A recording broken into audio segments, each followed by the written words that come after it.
Good morning students, তোমরা সবাই কেমন আছো? আমিও ভালো আছি।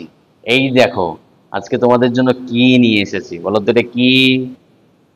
ঠিক বলেছো, এটা বিস্কিট, তাই না? আর এই দেখো, এটা কি বলো তো? চকোলেট, ঠিক বলেছো। তোমরা তো সবাই বিস্কুট পছন্দ করো, করো না? এটা কি বিস্কুট বলো তো? মেরি বিস্কুট, ঠিক বলেছো। আজকে আমরা এই বিস্কুট দিয়ে আর এই চকলেট দিয়ে আমরা নতুন জিনিস জানবো, বুঝলে? তাহলে চলো, শেষ বেঞ্চ থেকে ওই যে তোমরা তিনজন আছো, তোমরা উঠে এসো, উঠে এসো, সামনে এসো। হ্যাঁ, বলো তো।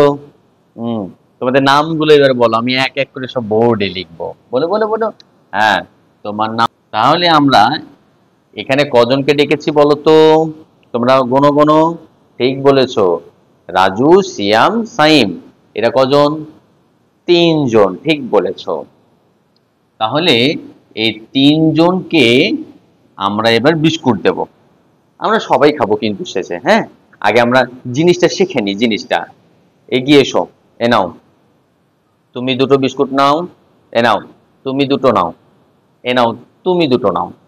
আচ্ছা বলো তো, রাজুকে কটা বিস্কুট দিলাম? ঠিক বলেছো, আমরা দুটো বিস্কুট দিলাম। এগুলো কি বলো তো? বিস্কুট, মেরি বিস্কুট, ঠিক বলেছো। এই নাও, বলো তো, আমরা তিনজনকে মোট কত বিস্কুট দিলাম বলো বলো। গোনো গোনো। রাজু দুটো, সিয়াম দুটো, সাইম দুটো। গোনো গোনো। মোট হলো 1 2 3 4 5 6। কি বললাম বলো?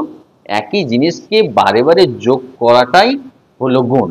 আমরা এবার এটা একটা শর্টকাট, বারবার যোগ করার পরিবর্তে একটা আমরা দারুণ জিনিস জানবো। অনেক বড় বড় সংখ্যা যখন হয়ে যায়, তখন আমরা যোগ করতে পারি না। তখন সেক্ষেত্রে আমরা কি করব? গুণের ব্যবহার করব। আচ্ছা বলো তো, রাজু, সিয়াম এবং সাইম মিলে কজন আছে এরা? এরা আছে তিনজন। কজন আছে বলো তো? ওরা আছে কজন? এরা আছে তিনজন, তাই না? আচ্ছা বলো তো, কটা করে বিস্কিট দিয়েছি ওদেরকে? দুটো করে দিয়েছি। এখানে বিস্কুট দিয়েছি কটা? বিস্কুট দিয়েছি সব দুটো করে। তাহলে বলো তো, ওদেরকে মোট কতটা আমি বিস্কুট দিয়েছি? ঠিক বলেছো। তাহলে এটাকে আমরা যদি গুণ করি, তাহলে কি হবে? 3 দুগুণী 6 হয়ে যাবে। কি হয়ে যাবে? 6। আর গুণ চিহ্নটা দেখতে কেমন? এই রকম হয়, কাটা চিহ্নের মতো।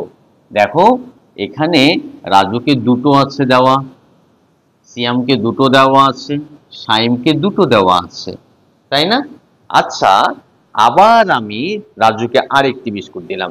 এই নাও রাজু, এই নাও সিয়াম, এই নাও সাইম। বলো তো, ওদেরকে আরেকটা করে বিস্কুট বাড়িয়ে দিলাম, তাই না? হ্যাঁ, ঠিক বলেছ। তাহলে সবাই কটা করে বিস্কুট পেল? তিনটে করে বিস্কুট পেল, তাই না? এবার দেখো, তিনটে করে যদি বিস্কুট হয়, তাহলে এরা কজন আছে? তিনজন। তাহলে বিস্কুট কটা পেল সবাই? একটা একটা করে তিনটে পেয়েছে।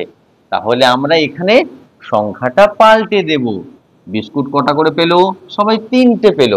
তাহলে মোট বিস্কুট কটা হলো? আমরা তিনের ঘরের নামটা জানি, 3 3 9, তাই না? তাহলে মোট বিস্কুট গেল কতটা বলো তো? 9টা। আচ্ছা, এইবার আরেকটা জিনিস জানবো। দেখো, এখান থেকে আরেকটি। এবার তুমি চলে এসো। আমি না উঠে এসো সামনের বেঞ্চের। ঠিক বলেছ। আর রায়না, তুমি উঠে এসো। এই দেখো, এখানে আমি লিখলাম আমিনা, এবং রায়না। এই দুটো নাম লিখলাম আমরা এখানে, তাই না? তাহলে ওরা তিনজন আর এরা দুজন, কজন হলো বলো? ঠিক বলেছ, 5 জন। ওদেরকে কতটা করে বিস্কুট দিয়েছি?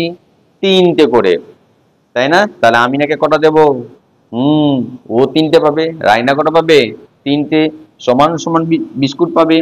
তাহলে আমি আমিনাকেও তিনটে বিস্কুট দিয়ে দিলাম, রায়নাকেও আমরা তিনটে বিস্কুট দিয়ে দিলাম।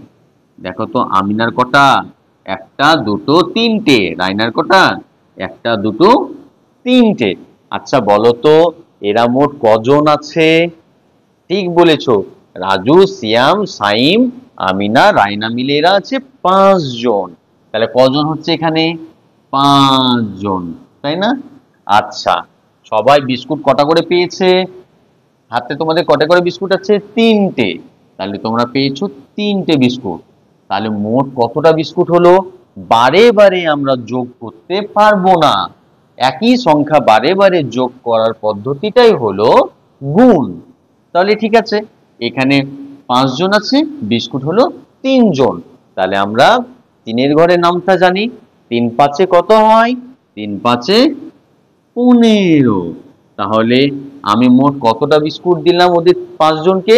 মোট 15টা বিস্কুট দিলাম।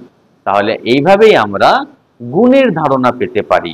বারে বারে একই সংখ্যাকে যোগ করার পরিবর্তে আমরা গুণের ব্যবহারটা করতে পারি। ধন্যবাদ। এইভাবে যদি ডেমো প্র্যাকটিস করা যায়, নিশ্চিতভাবে পুরো নাম্বারটা পাওয়া যেতে পারে।